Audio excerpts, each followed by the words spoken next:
Oh.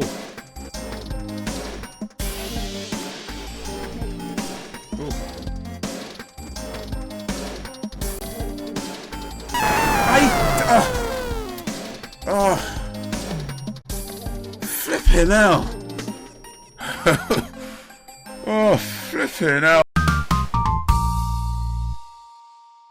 Welcome to the channel. I'm Hayes. I talk movies all day. Sometimes I talk about games. So subscribe right now if you want to be entertained. And today I want to talk about Impossible Pixels, an indie developed puzzle-ish game by Krystofoxik. But first, disclaimer. The devs of this game reached out to me and offered a pre-release Steam code in exchange for me to make a video laying down some thoughts. I was not paid by the developers, nor did I give them any money, but still, you should know that. So like I said, this is a puzzle-ish game because there's no puzzles to solve in that traditional sense. All you have to do is go from one end of the level to the other end of the level.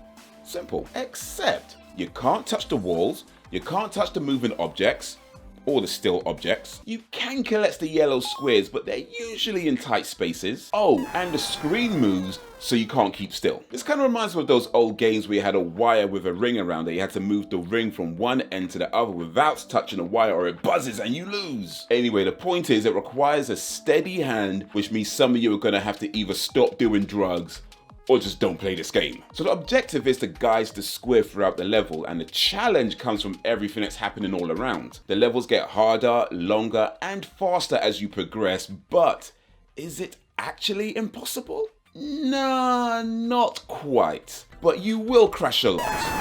Like, a lot. I mean, a lot.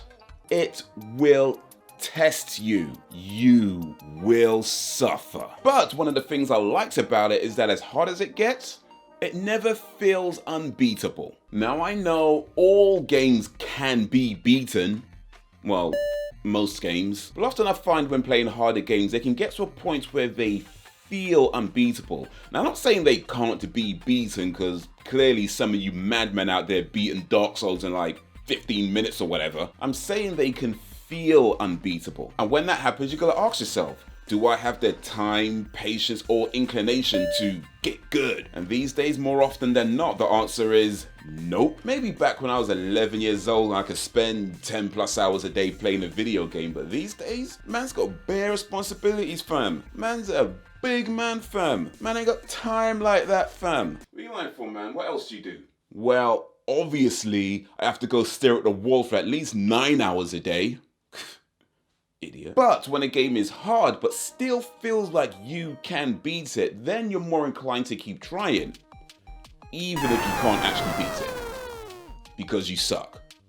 But it feels like you can. That's what Impossible Pixels is like for me. It gets tough, it gets real tough, but never feels impossible. But it's not all handjobs and psychedelics. Some of the levels have these blocks that change positions randomly on each try, which in and of itself isn't really a problem, but sometimes they randomly position themselves in places where there is no way you're getting past, so you just end up crashing, then cursing at the PC monitor before starting again and just hoping that they don't pull that shit 2 times in a row. Another cool thing about the game though, well, cool if you're absolutely insane, is that if you hold down the space bar, it goes faster. As if it wasn't already hard enough, you got a button to make it go faster. Bro, I need a slow it down button, not a make it go faster button, but you know, that's for speed runners and, I don't know, people who like to punish themselves, I guess. Personally, if I was to torture myself, I'd tongue kiss an angry beehive. Or go watch IGN's Loki episode 4 review. Pretty much the same thing. Anyway, this game has 16 levels with varying themes and aesthetics, and although I couldn't get it confirmed, I did get the impression that at least one of the levels was inspired by Banshee's Boardwalk from Mario Kart. And I have it on good authority, because one of the devs told me, that they do plan on releasing more levels and a level editor at some point, so you'll be able to create your own levels, kind of like Mario Maker, which is really cool. But you know, some kid whose mother never hugged him is gonna make a level that can only be beaten by selling your soul to Satan. Which, I don't know if you ever played Super Mario Bros. The Lost levels, but yeah, I'm pretty convinced there's a Mario thing going on here, but overall, I'd say this game is for people who like concentration challenges, because you're definitely gonna need to focus. But it's also the type of game that you can play in short sessions every so often. I mean, it's not like you've got to keep up with the plot or anything. So that's what I think of Impossible Pixels. What do you think of Impossible Pixels? Let me know down below, and while you're there, be sure to like, subscribe, and drop a suggestion if you don't mind.